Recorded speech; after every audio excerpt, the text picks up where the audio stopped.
All right, so we're gonna start a little news segment, about 5 minutes long. I'm gonna try to post each night, where I just kind of grab some articles from the interwebs and try to just say what I find interesting and see if there's any interesting and outgoing things we can find on these news outlets. So the first one I found here was the article was called "The Untold Story Behind the Other Confederate Flag," and the first thing I think is that's bad.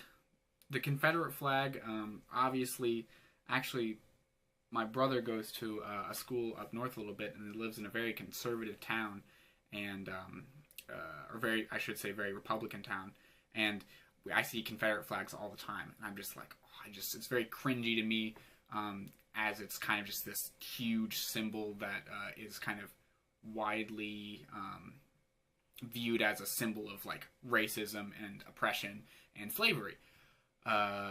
And so every time I see a Confederate flag, I usually think really bad things. And I understand that some people are just like really attached to the history, but I usually can't get past that. So I clicked on this thinking it was kind of low on the list, so I was wondering if it was an opinion article. It's like a little worried, but it's a I guess, I don't know what you would call it, flag, a truce flag. So the two sides came together, and they were like, and this was one side saying that we understand we're wrong. So I guess it's kind of a good thing. That's nice. The next thing I saw was a article about Chernobyl. And if you don't know what Chernobyl is, it's a, I believe, I don't remember where it was, but it was a nuclear facility that had a meltdown or some sort of operator error, and yeah, there's 1,000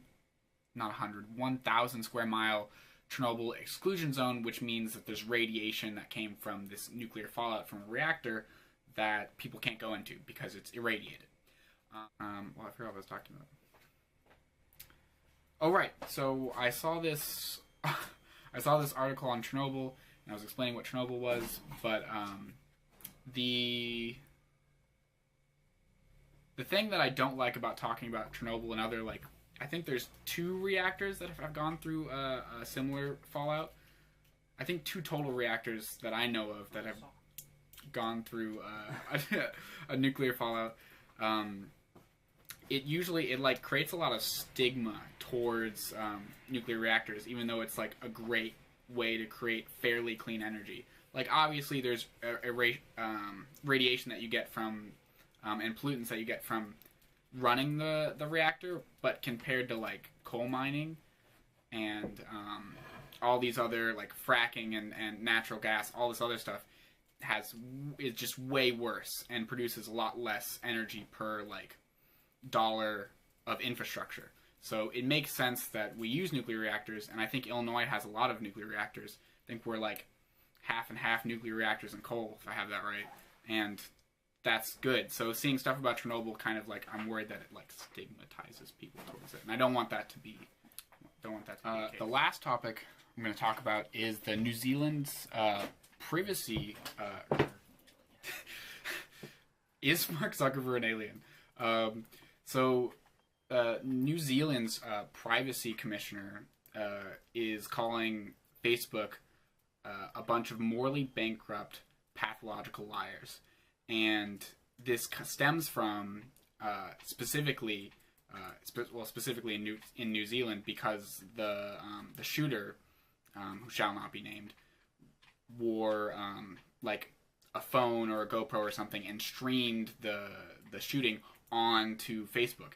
And the fact that Facebook let it air and let it publish, New Zealand's kind of going after that and calling them like a bunch of dirtbags because they're letting this awful stuff get put on their platform.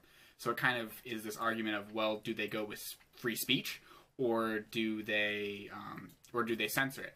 And I would argue, in just my opinion, I would say they censor it, because the more you give validity and the more you give views to that kind of action, the more you kind of justify it. And free speech is obviously very important, But when you're doing horrible things for attention, I don't think in any right sense of any ordinance or any law should you give them that attention. I think we should do our best to take it away from them, to both stop it from happening and to show that we're better than that.